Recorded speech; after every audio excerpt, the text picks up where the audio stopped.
am I? What's happening?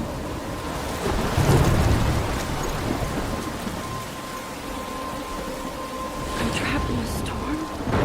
How did I get here? And where is here? Wait, there's the lighthouse. I'll be safe if I can make it there. I hope. Please let me make it there.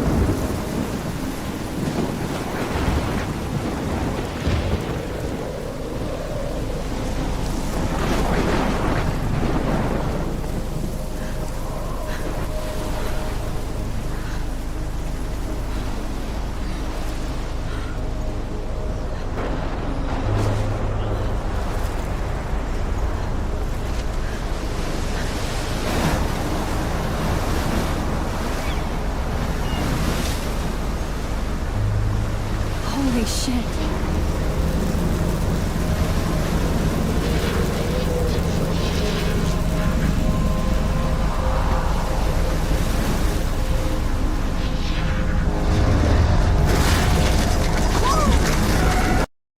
Whoa. Whoa. That was so surreal. Famously called film Little Pieces of Time. But he could be talking about photography, as he likely was. Okay. I'm in class. Everything's cool. I am okay. From light to shadow. From color to chiaroscuro. Now, can you give me an example of a photographer who perfectly captured the human condition in black and I didn't white? fall asleep, and that sure didn't feel like a dream. Bueller? Weird. Diane Arbus. There you go, Victoria. Why Arbus? Because of her images of hopeless faces, you feel like totally haunted by the eyes of those sad mothers and children. She saw humanity as tortured, right? And frankly, it's bullshit. Shh, shh, shh, shh. Keep that to yourself. Seriously, though, I could frame any one of you in a dark corner and capture you in a moment of desperation. And any one of you could do that to me. Isn't that too easy? Too obvious? What if Arbus chose to capture people at the height of their beauty or innocence? She had a brilliant eye, so she could have taken another approach. Look at this crap. How can I show this to Mr. Jefferson? I can hear the class laughing at me now. I have to admit, I'm not a big fan of her work. I prefer Robert Frank. Me too, Victoria. He captured the essence of post-war beat America. And there was I honesty can't about believe the I still have this economic pencil conditions of the case. I should upgrade to the 21st century. era. You don't have But beauty I without like it beauty. old school.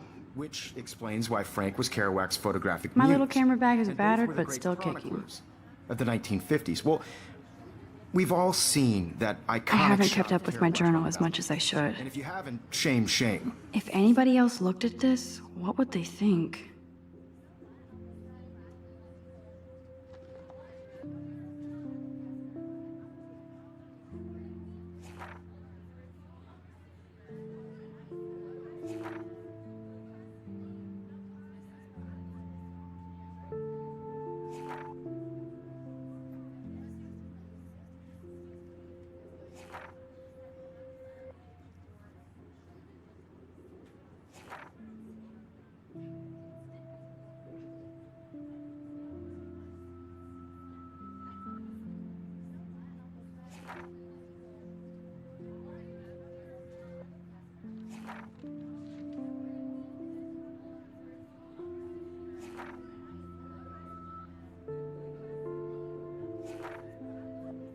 Capturing the romantic urban solitude of the 20th century poet. You dig? Now, I should take a picture to prove I'm still here. Plus, it's perfect for my portfolio. Like Cocteau, he was a true Renaissance man. And his famous self-portrait, I believe Max has taken what you kids call a selfie. A dumb word for a wonderful photographic tradition. And Max has a gift. Of course, as you all know, the photo portrait has been popular since the early 1800s. Your generation was not the first to use images for selfie expression. Sorry, I couldn't resist. The point remains that the portraiture has always been a vital aspect of art and photography for as long as it's been around. Now, Max, Since you've captured our interest and clearly want to join the conversation, can you please tell us the name of the process that gave birth to the first self-portraits? You're asking me? Let me think.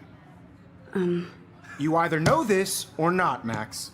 Is there anybody here who knows their stuff? Louis Daguerre was a French painter who created daguerreotypes, a process that gave portraits a sharp reflective style like a mirror.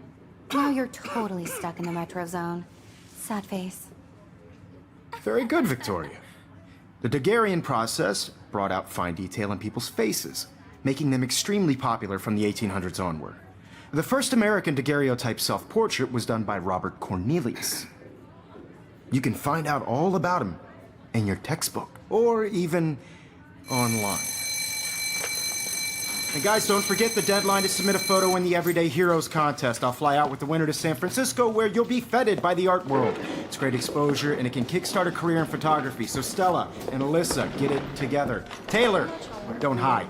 I'm still waiting for your entry too. And yes, Max, I see you pretending not to see me.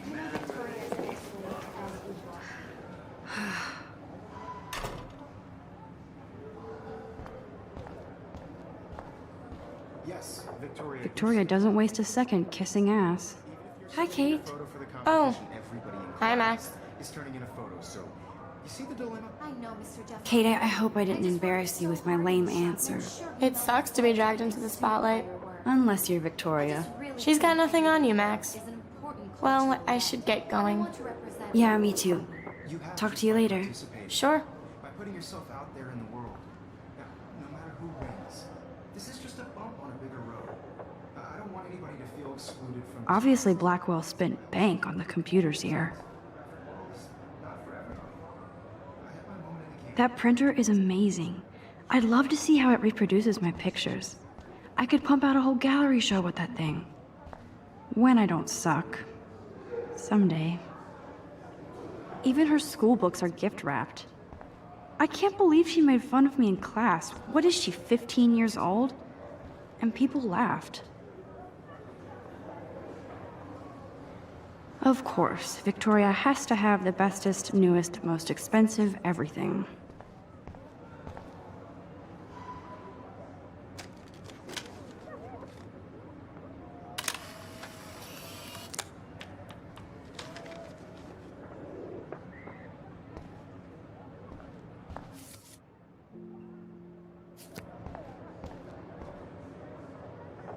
Excuse me, Mr. Jefferson, can I talk to you for a moment? Yes.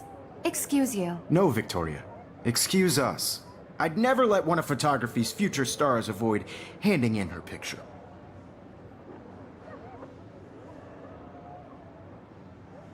Do I have to? I just don't think it's that big a deal. Max, you're a better photographer than a liar. Now, I know it's a drag to hear some old dude lecture you, but life won't wait for you to play catch-up. You're young, the world is yours, blah, blah, blah, right? But you do have a gift. You have the fever to take images, to frame the world only the way you envision it. Now, all you need is the courage to share your gift with others. And that's what separates the artist from the amateur.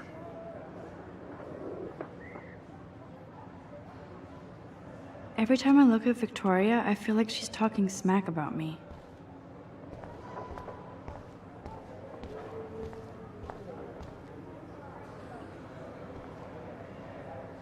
Here's the poster for the contest. Mr. Jefferson really expects me to enter. Why?